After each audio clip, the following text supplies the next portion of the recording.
Hi, okay. I'm doing a poetry showcase today. Some high school students and some adults have been really working hard on anthem poems. So I'm gonna do a short set and then I'm gonna do a Q&A. But I figured this was a great time to kind of talk about what an anthem poem is and what an anthem is in general. It's gonna take about an hour to get there, but yeah, let's go. Okay, I don't know if I was just recording, but I'm gonna record this again. I have to take the car back home because I just needed to get a jump start at the gas station.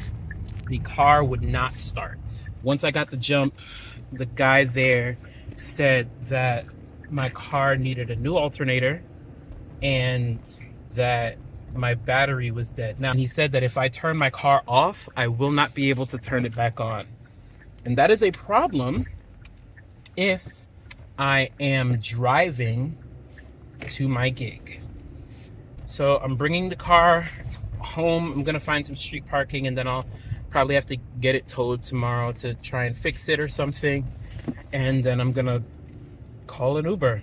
This is one of those unexpected things that you don't expect because it's unexpected. Well, let me look for parking and then we'll talk again. Just called my Uber. I'm gonna be heading into an Uber, traveling by train, subway, just like old times, right? Which is, I think this is a great point to talk about what makes an anthem poem an anthem poem. Comes from hardship. It starts with the thing that you're fighting, the thing that you're fighting for, the thing that you're fighting against, the injustice, the struggle, whatever it might be. And I've heard of people starting their poems off with little things like, my car broke down, or starting songs with, it's not the alternator, it's the battery. That's probably dragging it. But I think it's fitting that this evening, talking about anthems and surviving struggle, starts with a struggle of its own. So, where is this white Camry? Hi. Oh, yeah.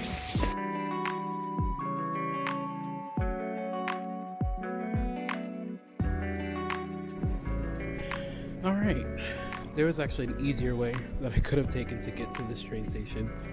For those of you who know New York, I got off at Fulton Street, or the Oculus, that big white thing.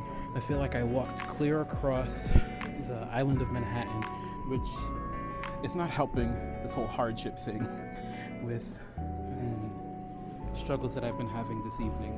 But that made me think of the next part that is important when writing an anthem poem.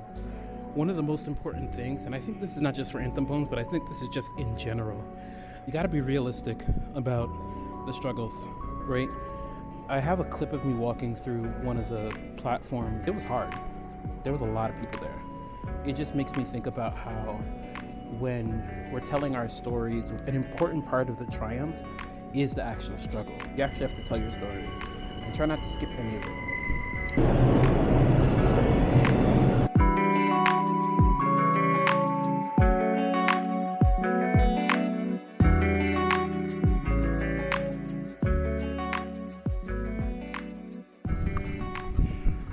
Made it. Well, made it, sort of. It is freezing. Welcome to the Upper West Side. I actually used to work over here. Just a few blocks away is Bloomingdale School of Music. I used to be a voice teacher there. And then I also worked at an elementary school, which is my actual first teaching job. So memories. It brings up the third thing that I think of when it comes to anthem poems. Earlier I said tell your story, but sometimes it takes a while to remember all of the pieces of it. There are often some aspects of our stories that we either block out or we just don't remember. And a lot of those details are important. You may not include every detail in the poem, but they're still important. So I went the wrong way. I was supposed to go east and I went west because, I don't know. On an already frustrating day, It's just another freaking thing. Ugh. Let me turn the mic on. Next tip. Don't be afraid of the emotion. I'm a little pissed off right now. I've already had a long enough trek to get here, and for me to make another little mistake is just... Ugh. But those emotions are important. They're important to feel. I know that when I was writing the jail poem, there just came a point where I was thinking about the hope that I have. And it made me feel courageous. But there were also points in the poem where when I was writing it, I remembered the fear of being in the jail cell. Those emotions are powerful and they're important. Remember them when you're writing. All right, now let's get there for real.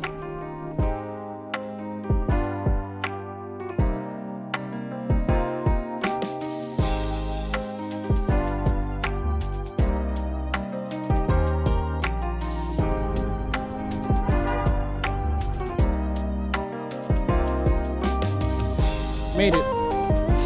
Finally.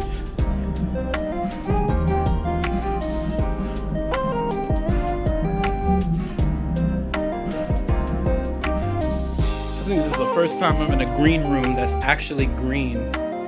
Wow.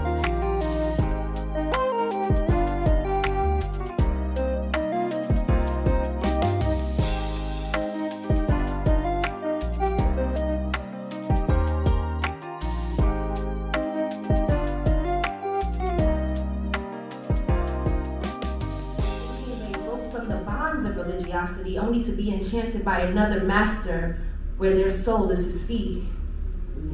I'm tired at counter movements that operate as woke, because to me it becomes a big joke. Counter movements move counterclockwise, and although it seems wise going in the opposite direction of those guys, we're moving in opposition of one another. Another way to separate humanity and have us miss the divinity and our unity when we love each other. Yeah. Aren't y'all tired? Can we collectively take a breath and reconnect? Yahweh gave us his breath, the gift of life we receive with each step. Yes. And we are honestly honored to have you in our presence. So give it up. Round of applause right now for Christopher. Yes,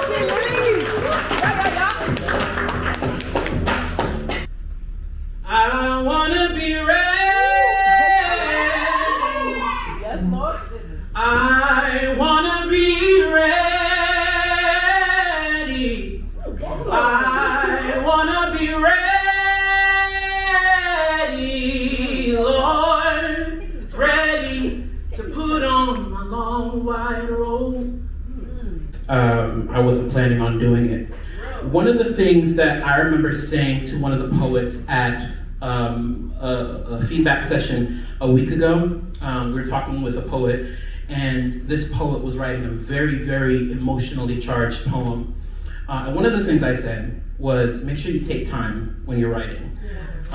Oftentimes, historically, in slam poetry and in spoken word, I'm taking this thing off. We see a lot of poets putting their pain onto paper. Shout out to you. But then we come back on stage and we reopen those wounds so that we can get applause. This is a poem about that. I walked my fires to the pulpit, to the front of the church, this altar, this burnt offering I give to the Lord, and it was there that the children of God spoke lighter fluid onto my charred body. Called me fire starter and flame monger. It is a sad day when you let a body burn just because you do not believe in the smoke. This is the last poem. There's a Q&A afterwards, so get your questions ready. These are 10 lessons I learned from spending the night in jail. 10. Remember foundation shakers. Remember Nelson Mandela. Remember Martin Luther King Jr. Remember Paul. Remember Silas. Remember Jesus. Remember good men who made temporary home of brick and mortar and steel and shackles. Remember those men who stayed true when those shackles closed, when those chains locked. Remember the chains. Remember the change. Remember the chains before the change. Remember God breaks every chain. Remember broken chains and broken shackles and broken bodies and broken hearts. Remember God uses broken things to produce beauty. Remember, it takes broken soil to give crops, broken clouds to give rain, broken grain to give bread, broken bread to give strength. Remember your strength. And when you become acquainted with your weakness, let the weak say, I am strong. Let the poor say, I am rich. And let those who would say their lives are over, let them say, I'm still here. Remember, you are still here. Remember, every day above ground is a good day. Remember, every second chance is a miracle. You are not a casket. You are not an autopsy. You are not a hashtag funeral. It's not over. God is not through with you yet. You are not dead. You are not dead. You are not dead. You are still here. Thank you, guys.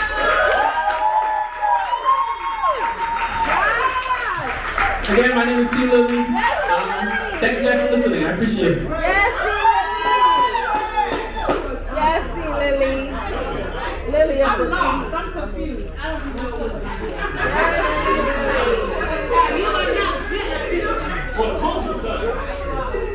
Yes, Lilley.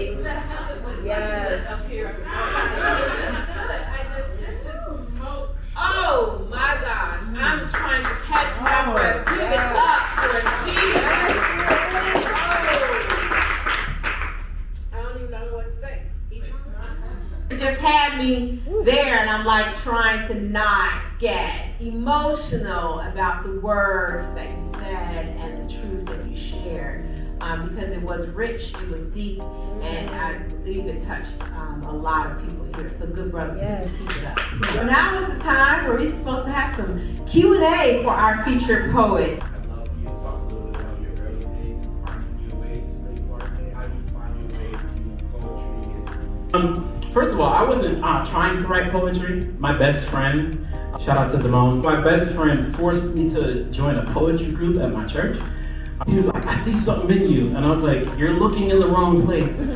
But one of the things that I did share with him, growing up, this is around 15 or 16, was just like struggles I was having at home and struggles with my own mental health. I grew up with depression. I still have depression. I told you I have therapy on Friday.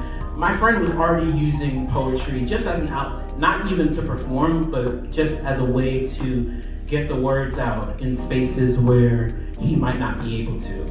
And he gave that to me. That was a good show. That venue is actually really, really nice.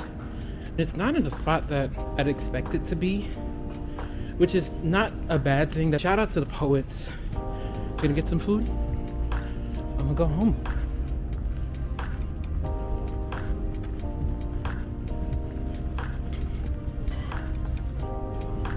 I don't know if this was clear, but the last piece of the Anthem poem, after you've gone through and thought about the struggle, remembered the emotion, why are you still doing it?